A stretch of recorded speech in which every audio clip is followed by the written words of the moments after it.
Here is the test strip for the image made with the Agifold, the two stone paving slabs and the flowers in between. And we go for 10-second increments. It says 10 seconds, 20, 30, 40, 50, and the rest is 60. So I'm liking around sort of 50 seconds. The image is slightly blurred. Unfortunately, the paper curled slightly, so I hope that doesn't distort the exposure.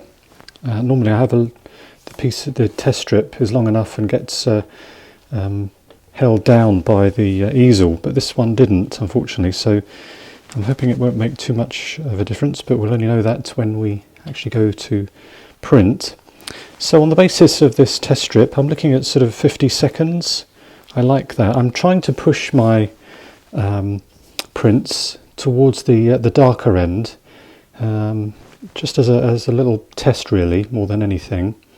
So in summary, we're looking at 50 seconds with the filter factor of 4 at f8, and well, let's see how we get on. So here is the final print, and I have to say it's a complete disaster really. Unfortunately, my timer, which is a little app on the phone, some way part way through the 50-second enlarger time, decided to go slightly haywired, and as a consequence I had to kind of guess what 50 seconds was, and I think I got that totally wrong. It's way too dark. There is something going on here as well. Around here seems to be okay, although still darker than I would like it to be, but there's a little sort of swathe of, I'm not quite sure what it is, very dark area. I suspect the print wasn't placed in the developer, the Caffenol, evenly, and so consequently it's caused a slight uneven development. So I think I will have to go back again, and maybe this illustrates to me a lesson that I don't always seem to pick up or learn from. The importance of the test strip was perhaps a little bit inconclusive. Maybe I should have gone in a little bit again on hindsight, and maybe honed in more detail, maybe 5-second increments up to 40 or 50 seconds, and then maybe that could have given me a much better. So I'm going to guesstimate that 50 seconds is too long, so I'm going to go for something like 35 seconds and see how that goes. Here's the print made from exposure of 35 seconds, and again it's a little bit too dark, and something is definitely going on here. There is this sort of dark area that's uneven. I'm sure it must be the uneven developer. I mean, it does, we're getting here.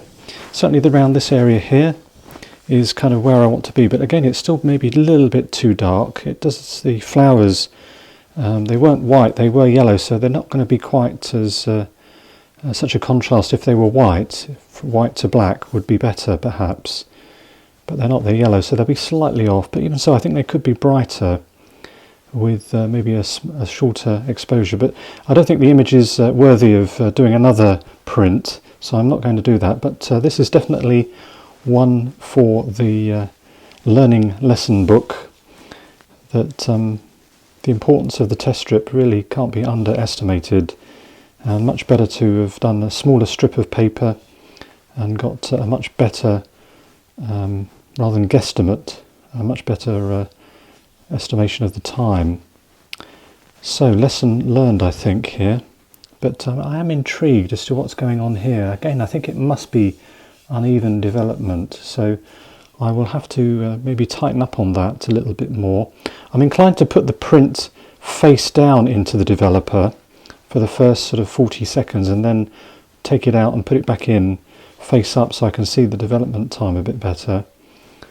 Maybe am I wrong to do that? Maybe I am. But we'll certainly see from maybe another print.